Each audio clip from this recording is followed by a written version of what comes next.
नमस्कार दोस्तों, मैं सन्नी शर्मा फिर से हाजिर हूँ अपने चैनल गुरु गोरखनाथ पर। स्वागत करता सभी भाई बहनों का मैं अपने चैनल पे। और आज मैं फिर से हाजिर हूँ एक नई जानकारी के साथ कि माता बगलामुखी की सिद्धि पूजा विधान क्या है, अनुभव क्या होगा, और मंत्र भी आपको मैं यहाँ पे बता रहा हूँ उनका जो भी है। देखो, यंत्र जो मैंने स्क्रीन पे लगाया वही मंत्र है उनका, 36 अंक वाला और यंत्र है। ऐसे ही आपने यंत्र बनाना है इनका। तो आपको बता दूं, ये साधना पूजा भक्ति जो 10 महाविद्या में जो प्रथम स्थान 8वां स्थान है वो माता बगलामुखी का। ये साधना लोग इसलिए करते हैं, ये सिर्फ शत्रु विनाश के लिए की जाती है, क्योंकि मंत्र में जो उच्चारित शब्द है उसमें भी लिखा हो ओम हरली बगलामुखी सर्व दुष्टाना वाचम मुखम पदम स्तंभया भया जेब्या किल्यम बुद्धि वनाश्य हरलीम ओम फट स्वाहा। तो इतना सा मंत्र है।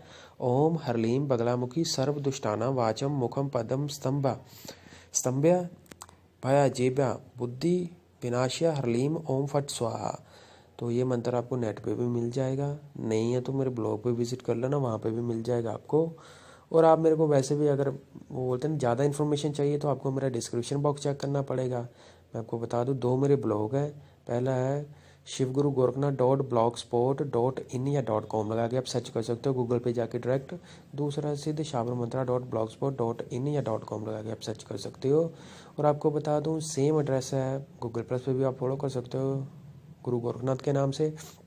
एफबी पे मेरे 2 पेज है, एक नाथ पंथ है, एक शिव गोरखधाम सतनाली। तो आप उन पेजेस पे भी मेरे को मैसेज कर सकते हो। तो अगर आपको मंत्रा में कुछ भी दिक्कत आती है तो वहाँ से भी मेरे से मांग सकते हो, तो देन मैं आपको वहीं पे भी मंत्र दे दूंगा, आपके इनबॉक्स में भी छोड़ दूंगा मंत्र। लेकिन आपको बता दूं भाइयों, ये साधना वही कर सकेगा जिसके गुरु होंगे, पहली बात। क्योंकि गुरु के बिना कोई भी चीज़ मैं आपको बता चुका हूँ, गुरु बिना सफलता नहीं मिलनी है। मंत्र जब करोगे शक्ति का आभास भी होगा, चीज़ पास आएगी, लेकिन वो ठहरनी नहीं आपके पास। क्योंकि जब गुरु कृपा होगी तभी वो गुरु, मैंने बोला कि गुरु एक चाबी है। वो ऐसी चाबी है जिसके पास वो चाबी होगी वो कहीं पे भी लगाएगा, वो ताला खोलेगा ना, उस ताले को जब वो लॉक खोलेगा तो उसके अंदर जो पड़ी हुई चीज़ें उसको सारी समझ आएगी। अगर बिना बिना गुरु के आप कोई भी साधना भक्ति या सेवा भाव कुछ भी लगाते हो तो क्या होता है, अनुभव होते हैं आपको। स्वप्न में आपको हो सकता है कि तीर्थ स्थान दिखते हो, मंदिर दिखते हो, घंटियां बजती हुई सुनाई देती हो। लेकिन कुछ गुरु गुरु गुरु पीर पैगंबर को दर्शन होते हैं, वो बोल के जाते हैं, लेकिन सुबह तक आप भूल जाते हो। वो क्लियरली बिल्कुल ब्लैंक होते हो आप, आपको या फेस भी याद नहीं होता उनका। सबसे बड़ी बात होती है उनका फेस नहीं याद होता, जो रात को चीज़ें दिखती हैं। कुछ कुछ चीज़ें याद होती हैं। साधना गुरु का कहना होता है कि कुछ चीज़ें जो आपकी काम की हैं वो आपको याद रहती हैं। जो साधक लोग को, जब जो नए नए शिष्य होते हैं उनको गुरु ये सिखाता है कि बेटा वही बात आपको याद रहेगी जो आपके काम की होगी, बाकी आप भूल जाओगे, वो आपको आगे चल के मिल जाएगी वो चीज़। लेकिन मैं आपको बता दूं कि कोई भी क्रिया करने से पहले गुरु होना जरूरी है। इष्ट देव की पूजा होगी, पितरों की पूजा होगी, गुरु अपने गुरु की पूजा होगी, गणेश पूजन और बाबा महाकाल तो आपको पता है, उनका नाम तो लेना जरूरी है। तो ये चीज़ लेके माता पिता का आशीर्वाद, अच्छा कर्म और धर्म, और उसके बाद भक्ति भाव, श्रद्धा भाव, धैर्य कितना आप में, सहन शक्ति जिसको बोलते हैं, सहन शक्ति कितनी है आप में, उसके बाद तन मन के विचार, उसके बाद आपकी विचारधारा, गंदी विचारधारा, उसके बाद आता है आपका संभोग, उसके बाद आपका खान पीन आता है, देन उसके बाद आता है आपकी सोच, थिंक, आप दूसरे के प्रति क्या सोचते हो। तंत्रा के मार्ग में चलना है तो सामने वाले की परीक्षा मत लो कि सामने वाले के में क्या है। जैसे कि मैं ही हूँ, अगर आप कोई साधक हो तो किसी को चेक करने की कोशिश मत करो कि उसके पास क्या है, वो कितनी शक्ति लेके घूम रहा है, कौन सी शक्ति उसके सर पे आ रही है, या मैं उस शक्ति को अपनी तरफ खींचूं या किसी देव को मैं बांधूं। देखो आपको बता दूं, भूत प्रेत जिन बैताल जल्लाद हमजाद ये चीज़ें बांधी जा सकती है, किसी देव को नहीं रोक सकते आप। देव को बांधना बहुत बड़ी बात होती है। देव को सिर्फ वचनबंद करके कुछ टाइम के लिए रोका जा सकता है, देव को बांधा नहीं जा सकता। अगर लोग हो तो नेट पे और किताब में तो बहुत कुछ लिखा हुआ कि किसी को भी बांध दे। ऐसे नहीं ये चीज़ें बनती हैं, ये बनती वो चीज़ें हैं जिनकी सिद्धियाँ की होती है। ये भूत प्रेत बेताल जिन जलाद हमजाद परियाँ यक्षणियाँ यक्ष भूत प्रेत, ठीक है ना, तंत्रा में ये क्रियाएं, इनको इनको ही बांधा जा सकता है। पीर पैगंबरों को कौन बांध लेगा जो अल्लाह के बंदे हैं, वो नहीं बंधेंगे किसी से। नाथ पंथ में नाथ नहीं बनते किसी से। ये विष्णु महाराज हो गए हमारे, ठाकुर जी महाराज, कृष्ण देव जी, ये नहीं बंधेंगे किसी से। राम बाबा, हनुमान बाबा, ये नहीं बनते किसी से। इनको सिर्फ वचन से रोका जा सकता है, इनके साथ वचन करना पड़ता है। वचन भी आपको उनके साथ लेना पड़ेगा जिनका इनका लिंगन। अगर हनुमान बाबा को कल को रोकना है, किसी के ऊपर सवारी आती है, मान लो एग्जाम्पल के लिए, तो सामने वाला बंदा उनसे ऊपर होना चाहिए 10 कदम। उस 10 कदम का मतलब कि सामने वाले बंदे के पास बाबा रामदेव होने चाहिए। राम जी की अगर कृपा होगी उस पर तो वो हनुमान बाबा जी को जाके हुक्म लगाएंगे कि नहीं जाना तुमने उस बंदे पे, तभी रुकेंगे वो। अब ये मत सोचना कि हनुमान बाबा उसके पास पड़ा, वो आपके पास मसाणी पड़ी, आपने मसाणी छोड़ दी, मसाणी माता, और जाके हनुमान बाबा को बांध दे। तो ये मसाणी की बस के पास नहीं है, मसाणी मसूणी से नहीं रुकेगा बाबा हनुमान।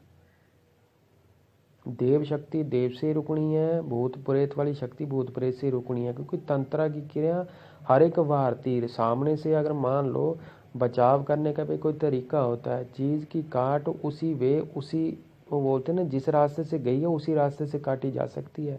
अगर किसी के ऊपर भूत चढ़ाया जाता है 4 नींबू की बड़ी देके, तो उतारा भी 4 नींबू की बड़ी देके ही उतारा जाएगा। ये याद रखना मेरी बात। ये किताबी बातें मैं यहाँ पे ना बोलता हूँ, ना मैं किसी को किताब का ज्ञान दूँ, क्योंकि मेरे तो मन के विचार हैं। ये जो मेरे मन के अंदर, जो मेरी जुबान पे चढ़ता है, जो बाबा बुलवाता है, वही मैं यहाँ पे रिकॉर्ड करके जहाँ पे ऑटोमेटिकली अपलोड कर देता हूँ मैं यहाँ पे। बस इतना चाहता हूँ कि आप मेरे चैनल को सब्सक्राइब करना, बेल आइकन पे क्लिक करना, ज़्यादा से ज़्यादा मेरे चैनल को शेयर करना और कमेंट भी करना, और हो सके तो सारे वीडियो वॉच करना पहले, उसके बाद देन कमेंट पुट करना कि अगर कुछ समझ ना आ रहा हो। मंत्रा तंत्रा से रिलेटेड कोई भी दिक्कत आती है, आप डायरेक्ट मेरे ब्लॉग पे विजिट करो। जो चीज़ यहाँ पे भी देता हूँ वहाँ पे भी लिखता हूँ मैं चीज़, तो आप वहाँ पे पढ़ भी सकते हो। सब कुछ डिस्क्रिप्शन बॉक्स में लिखा हुआ है। सपोर्ट करना आपका काम है, और मेरा काम तो ज्ञान देना है। यहाँ पे मैं तो बोल के चला जाऊँगा, क्योंकि मेहनत अपनी अपनी है सबकी। तो आपको बता दूँ बगलामुखी माता की आपने साधना कैसे लगानी है। आपका घर में मंदिर है, मंदिर में कर सकते हो, कोई बात नहीं है, कोई दिक्कत नहीं है कि आप मंदिर में नहीं, घर से बाहर करनी है, ऐसा कुछ नहीं। जिस तरफ मंदिर का मुख है उस तरफ ही बैठ जाना है, कोई दिक्कत वाली ये नहीं। मैं ये नहीं बोलूँगा पश्चिम की तरफ मुख करके बैठ जाओ, दक्षिण की तरफ बैठ जाओ। ये दिशा विशा का भाव आप छोड़ दो। एक ग्रंथों में लिखा गया था, जिसने पूर्ण साध, ये सारी क्रियाएं उनके लिए लगती हैं जो सन्यासी होते हैं, जो ग्रस्त जीवन भोग चुके होते हैं, जिन्होंने छोड़ दिया था। आप ग्रस्त में हो तो आप करो। देखो माता बगलामुखी का यंत्र जरूर चाहिए आपको, जैसे मैंने स्क्रीन पे लगाया है ऐसा यंत्र आपको नेट पे मिल जाएगा। आप इसकी फोटो कॉपी रख लो, एक बार प्रिंट निकलवा लो। उसके ऊपर क्या करना है आपने, जब ये रखना, पीले फूलों की माला नीचे रख देनी है, पीले फूल नीचे बिछा के ऊपर यंत्र रख देना। उसके ऊपर थोड़ी सी हल्दी यंत्र के सेंटर में, और थोड़े से चावल रखने हैं पूर्ण रूप से, जो पूरे हों, खंडित ना हो। रख के थोड़े से पीले, चारों कोनों पे पीले फूल रख देने हैं। और नीचे जो मंत्र लिखा हुआ है, ओम हरलीम बगलामुखी सर्वदुष्टान वाचम मुखम पदम स्तंभ्य जीवी कल्याण बुद्धि विनाशय हरलीम ओम फट स्वाहा, ये वाला मंत्र है। आपने यही वाला मंत्र नीचे लिख लो, पेन से लिख लो यंत्र के नीचे। ब्लैक पेन से लिखना, ब्लैक से नहीं, पर ब्लैक से मत लिखना। आपको सजेस्ट करूंगा आप हल्दी से लिखना, चाहे अपनी उंगली से, उंगली तंजना उंगली होती है जिससे टीका करते हैं, उस उंगली से लेके आप यही वाला मंत्र अपने उस पेज पे लिख देना जिस पे प्रिंट लिखा, मतलब प्रिंट निकलवाया हो यंत्र का। और यंत्र की पूजा करनी है। अभी आपने जो बत्ती लगानी है, बत्तियों का करना, रुई की बत्तियां बना लेनी है। उसको आपने हल्दी में गीला कर लेना, हल्दी को गीला करके उसमें मैंने पीले रंग की कर देनी है वो। उसमें लगना आपका दीपक, सरसों के तेल का दीपक लगाओ आप, चाहे देसी घी का लगाओ, चाहे दोनों मिक्स कर लो, वो आपका श्रद्धा भाव होती है। अग्नि तो अग्नि है, चाहे देसी घी से जले चाहे उच्च, ऐसा तो नहीं है कि मिट्टी के तेल वाली अग्नि जल रही है वो किसी बंदे को जला नहीं सकती है, देसी घी वाली जलाएगी। देखो भाव सबसे पहले है, श्रद्धा भाव अपना अपना है। अग्नि तो अग्नि है, जैसे मर्जी जले, उसका मत लेना आप कभी भी।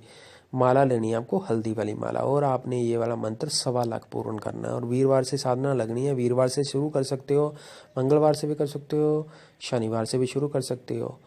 लेकिन ये तीनों दिन पर्वकार के होने चाहिए। पर्वकार मतलब होता है जो कोई शुभ दिन होता है, शुभ घड़ी होती है, जैसे कि होली, दीपावली होगी। अमावस्या को भूत प्रेतों की लगती है साधना। ये देव को लेके मत बैठ जाना उस टाइम पे कि देव की साधना ही अमावस्या को शुरू कर देंगे। काली रात किस लिए होती है, और घोरियों की रात होती है। सो इतना ही आपने करना है। होप्स हो कि आपको मेरी द्वारा दी गई जानकारी अच्छे से समझ आई हो, और जिसको नहीं समझ आई हो वो मेरे फेसबुक पे डायरेक्टली मेरे को मैसेज कर दे। मंत्र चाहिए होगा वहाँ पे मैं दे दूंगा, और मैं बता भी दूंगा। ज़्यादा से ज़्यादा इन्फॉर्मेशन के लिए मेरे ब्लॉग पे विजिट करना। जाते जाते इतना ही कहूँगा कि मेरे चैनल को सपोर्ट जरूर करना, सब्सक्राइब करना, बेल आइकन पे क्लिक करना, और कमेंट भी करना, लाइक भी करना, शेयर भी करना ज़्यादा से ज़्यादा। और हो सके तो सारे वीडियो वॉच करना, और मेरे ब्लॉग पे ज़रूर विजिट करना आपको यहाँ पे भी। और अगर मेरे द्वारा दी गई जानकारी अच्छी लगती है तो कमेंट में आप वहीं पे भी लिख सकते हो। जय गुरु गोरखनाथ, श्री शंभु यति महाराज गोरखनाथ जी बालाजी को आदेश आदेश। अलख निरंजन अलख निरंजन अलख निरंजन। जय गुरु मछंदर नाथ।